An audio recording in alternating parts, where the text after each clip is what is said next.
Hello, good morning, नमस्कार। स्वागत है आपका आपके चैनल द इकोनॉमिक्स अब। आज के इस वीडियो में हम लोग बात करेंगे क्लास 12th का इंडियन इकोनॉमिक डेवलपमेंट का चैप्टर नंबर 6, जिसे हम जानते हैं रूरल डेवलपमेंट के नाम से। तो इस पूरे चैप्टर को हम 3 पार्ट्स में डिवाइड करेंगे। Episode number 1, episode number 2, episode number 3। इन तीनों एपिसोड्स को आप ध्यान से देखिएगा और मुझे कमेंट करके ज़रूर बताएगा कि आपको ये वीडियो और ये सारे एपिसोड्स कैसे लगे। ठीक है, तो मिलते हैं इस चैप्टर के 3rd एपिसोड के बिल्कुल लास्ट में। तो आप बने रहिए द इकोनॉमिक्स हब के साथ। Thank you.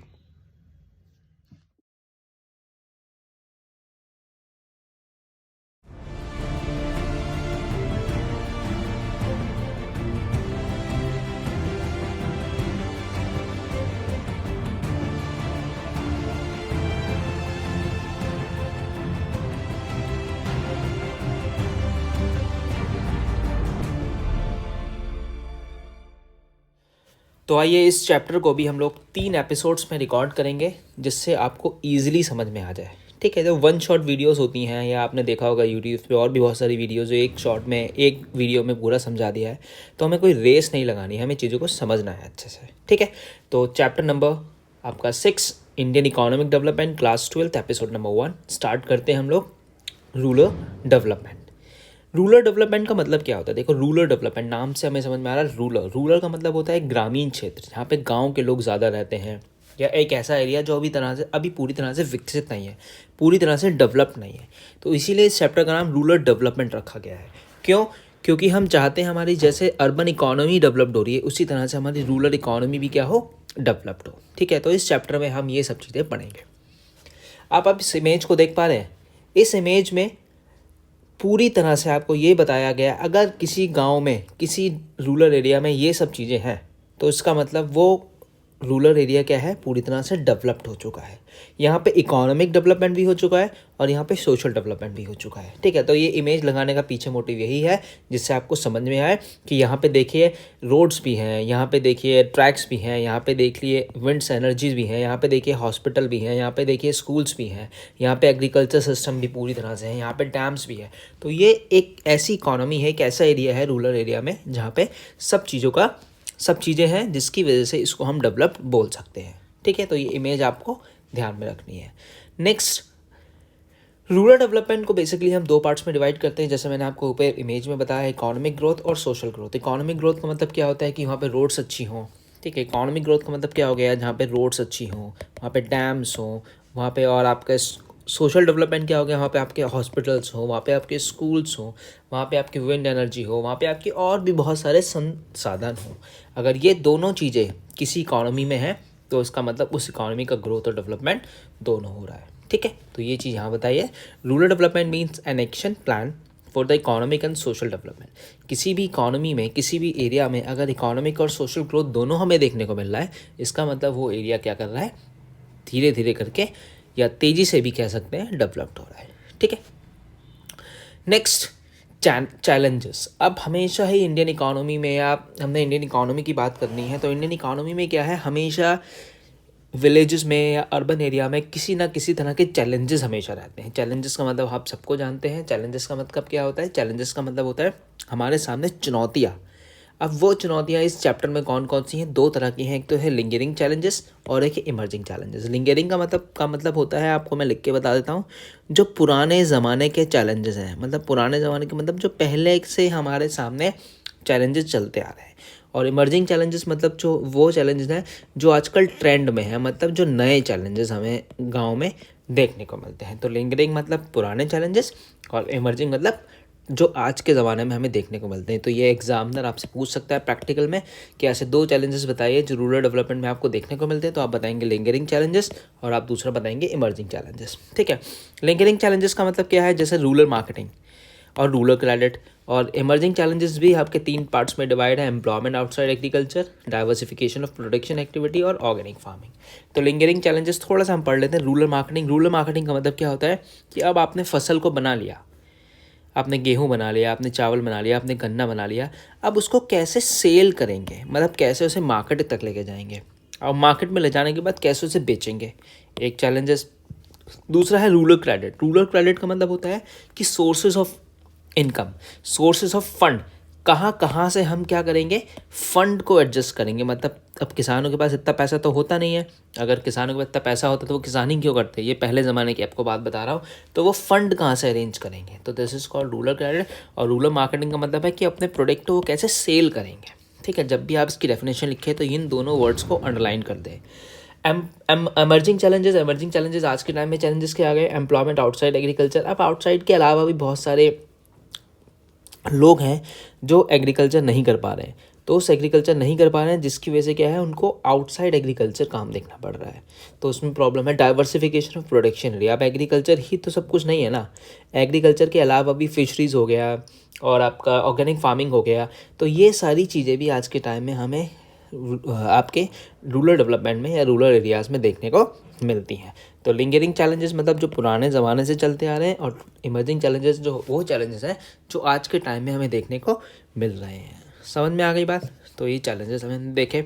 नेक्स्ट, अब इन्हीं चैलेंजेस को देखो कितना ज़्यादा डिवाइड कर दिया, वो ये सब चीज़ें हैं जो मैं आपको बताना चाह रहा हूँ।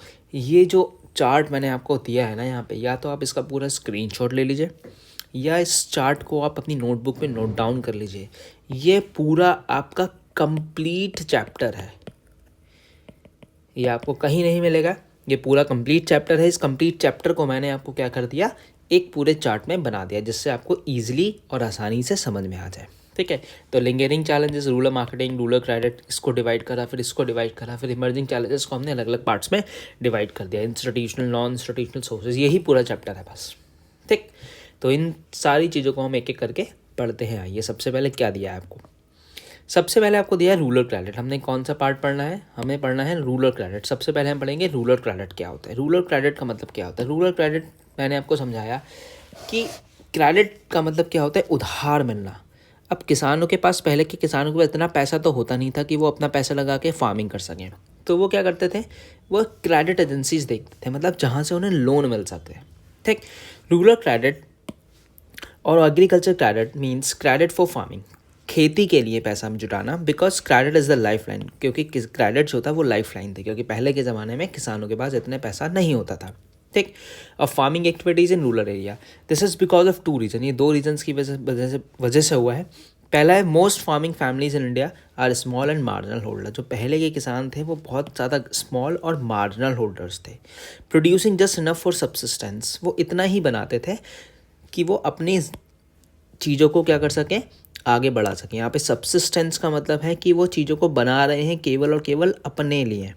ठीक है, अपने लिए का मतलब है इतना बनाएंगे कि उनका भर परिवार चल सके। ठीक, दे सेल्डम जनरेट सरप्लस, सेल्डम मतलब वो बहुत ही कम जनरेट करते थे सरप्लस, जो वो क्या कर सकते हैं, या तो इन्वेस्ट कर दें या उसको बेच के पैसा कमा लें। ठीक है, इसीलिए उनको, किसानों को क्रेडिट की ज़रूरत पड़ती थी, क्योंकि वो पहले जो किसान थे वो इतना नहीं बनाते थे कि उसको बेच सकें, और वो बेच भी नहीं पाते थे क्योंकि उनके पास बहुत सारे चैलेंजेस उन्हें देखने को मिलते थे। सेकंड है the gestation lag between sowing and harvesting. Sowing का मतलब होता है बोना, जिस समय आपने फसल बोई, ठीक है, फसल आपने जिस समय क्या हुआ, जिस समय फसल आपने बोई, और जब आप हार्वेस्ट करेंगे, जब आप फसल को काटेंगे, उस बीच का समय जो है, जैसे आपने फसल बोई 2000, एग्जाम्पल के तौर पे मैं आपको बता रहा हूँ 23, और आपको 2024 के को काटनी है, अब इसका बीच का समय कैसे होगा, उसका बीच के समय कैसे कटेगा। ठीक, तो यहाँ ये बता रहे, harvesting of crops is quite long, बहुत ज़्यादा लंबा समय हो गया। This compound the need for credit to meet the initial investment of seed. अब इस बीच में उन्हें सीड्स की ज़रूरत है, फर्टिलाइजर्स की ज़रूरत है, इम्प्लीमेंटेशंस की ज़रूरत है। अब पैसा उनके पास था नहीं, तो वो पैसा कहाँ से अरेंज करेंगे, और इसी बीच में उनकी बेटी की या बेटे की शादी हो गई, किसी की डेथ हो गई, किसी का जन्म हो गया, या कोई और क्रिमेशंस हो गया, तो इन सब चीज़ों के लिए उनको किसानों को पैसे की ज़रूरत पड़ती थी। समझ में आ गई बात। 2 पॉइंट है, पहला है कि बहुत मार्जिनल फार्मर्स होते थे, बहुत पैसा कम होता था, वो इतना ही बनाते थे कि वो अपने लिए कंज्यूम कर सकें, बेचने के पर्पज़ से वो नहीं बनाते थे पहले के टाइम में। और क्या होता था, जब वो फसल को बोते थे और जब काटते थे उसके बीच में बहुत लंबा समय होता था, उस समय के बीच में उन्हें बहुत सारे पैसे की ज़रूरत पड़ती थी किसी ना किसी चीज़ के लिए, तो वो पैसा कहाँ से अरेंज करेंगे। तो ये सबसे पहले 2 क्रेडिट जो चैलेंजेस हैं वो हमें पढ़ने हैं। ठीक है, नेक्स्ट क्या है credit needs of the typical Indian farmers are broadly classified into 3 categories. अब नीड्स को 3 कैटेगरी में डिवाइड कर दिया। ये बहुत ही ज़्यादा इंपॉर्टेंट है, मैं आपको बता रहा हूँ, ये आपको पता होना चाहिए, क्योंकि जब मैं भी प्रैक्टिकल लेने जाता हूँ तो मोस्टली क्वेश्चन बच्चों से पूछ लेता हूँ। Short term credit, medium term credit और लॉन्ग टर्म क्रेडिट क्या होता है। Short term credit, medium term credit और लॉन्ग टर्म, ये 3 क्रेडिट को हमने 3 पार्ट्स में डिवाइड कर दिया। शॉर्ट, मीडियम और लॉन्ग क्या होता है, चलो इसको एक एक करके हम पढ़ते हैं। शॉर्ट टर्म, मीडियम टर्म और लॉन्ग टर्म क्या होता है। सबसे पहले शॉर्ट टर्म क्रेडिट क्या होता है। Short term credit is basically required for the purchase of input. Short term credit वो क्रेडिट होता है जो बेसिकली हमें रिक्वायर्ड होता है, मतलब हमें ज़रूरत पड़ती है परचेज ऑफ सीड्स खरीदने के लिए, फर्टिलाइजर्स खरीदने के लिए, इंसेक्टिसाइड पेस्टिसाइड्स खरीदने के लिए। तो ये वो इन्वेस्टमेंट है, मतलब बहुत कम पैसे की हमें ज़रूरत पड़ती है, तो उसको बोलते हैं शॉर्ट टर्म क्रेडिट। मतलब लिया और थोड़े समय में हमने पे कर दिया। और जैसे हमें इलेक्ट्रिसिटी बिल पे करना है, तो ये आपसे पूछे कि जो शॉर्ट टर्म क्रेडिट होता है वो किस चीज़ के लिए होता है, तो आप बताएंगे सीड्स खरीदने के लिए, फर्टिलाइजर्स खरीदने के लिए, इलेक्ट्रिसिटी बिल्स पे करने के लिए। अब इसका पीरियड बहुत इंपॉर्टेंट है। These loan are raised generally for the period ranging between 6 to 12 month. ये जो होता है ये 6 से 12 महीने तक के लिए होता है। इसको लोन को अगर हम लेते हैं तो 6 से 12 महीने में इसका क्या करते हैं, चुका देते हैं। इसको बोलते हैं हम लोग short term credit. Second we have medium term credit. Medium term credit क्या होता है, नाम से मतलब मीडियम टर्म क्रेडिट क्या होता है, मशीन्स को परचेस करने के लिए, फैंसीज़ को लगाने के लिए, मतलब जो लैंड के बाहर बाउंड्री लगाते हैं उसको लगाने के लिए, कुओं को खोदने के लिए। ठीक है, तो मीडियम टर्म क्रेडिट बहुत सिंपल सा है, मशीन खरीदनी है, फैंसीज लगानी है या कोई कुआं खोदना है। तो इसका टाइम पीरियड आपको याद रखना है। इसका टाइम पीरियड है 12 महीने से लेके 5 साल तक। अगर हमने कोई लोन 12 महीने से लेके 1 साल से 5 साल तक के ले लिया है तो उसको हम बोलेंगे मीडियम टर्म, उसको हम बोलेंगे हम लोग क्या बोलेंगे, उसको हम लोग मीडियम टर्म क्रेडिट बोलेंगे। ठीक है, थर्ड हमारे पास क्या है, थर्ड है हमारे पास long term credit. Long term credit का मतलब क्या होता है, लॉन्ग टर्म क्रेडिट का मतलब होता है कि जब हम पैसे को बहुत ही ज़्यादा लंबे समय तक के लिए ले रहे हैं, मतलब 5 से 20 सालों तक के लिए ले रहे हैं। The purchase of additional land, अब ये क्यों लेते हैं, या तो एडिशनल लैंड खरीदनी है या हमें अपनी लैंड्स पे परमानेंट कोई इम्प्रूवमेंट करना है या कोई एडिशनल लैंड खरीदनी है, तो ये लॉन्ग टर्म क्रेडिट्स होता है। तो आपको समझ में आ गया। पहला होता है, मैं आपको लिख के बता देता हूँ, शॉर्ट टर्म, दूसरा होता है मीडियम टर्म और तीसरा होता है आपका लॉन्ग टर्म।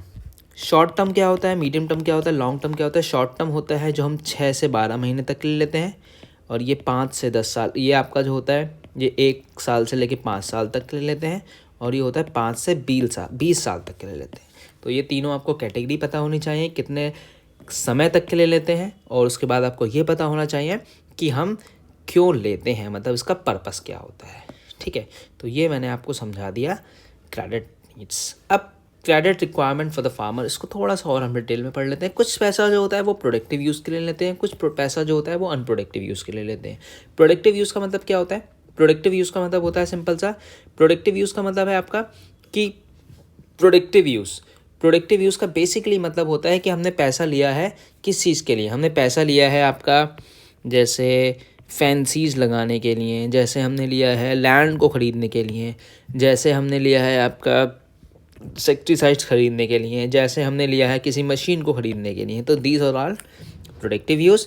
और अनप्रोडक्टिव यूज़ का मतलब क्या होता है, अनप्रोडक्टिव यूज़ का मतलब होता है जब हम पैसे को किसी और पर्पज़ के लिए लेते हैं, जैसे किसी बच्चे की मैरिज के लिए लेना पड़ा, किसी की डेथ हो गई तो लेना पड़ा, किसी का क्रीमेशंस के लिए लेना पड़ा। तो ये सब चीज़ें होती हैं आपकी क्रेडिट, प्रोडक्टिव और अनप्रोडक्टिव। ठीक है, तो आई होप आपको समझ में आ गया हो। ये छोटी सी वीडियो में मैंने आपको एक पार्ट इसका समझा दिया। अगर आपको वीडियो अच्छी लगी हो तो प्लीज़ मुझे इस पर आप मैसेज करके बता सकते हैं, मुझे कमेंट कर सकते हैं। अगर आपने अभी तक सब्सक्राइब नहीं किया है तो सब्सक्राइब भी कर सकते हैं। मिलते हैं नेक्स्ट वीडियो में। Thank you so much.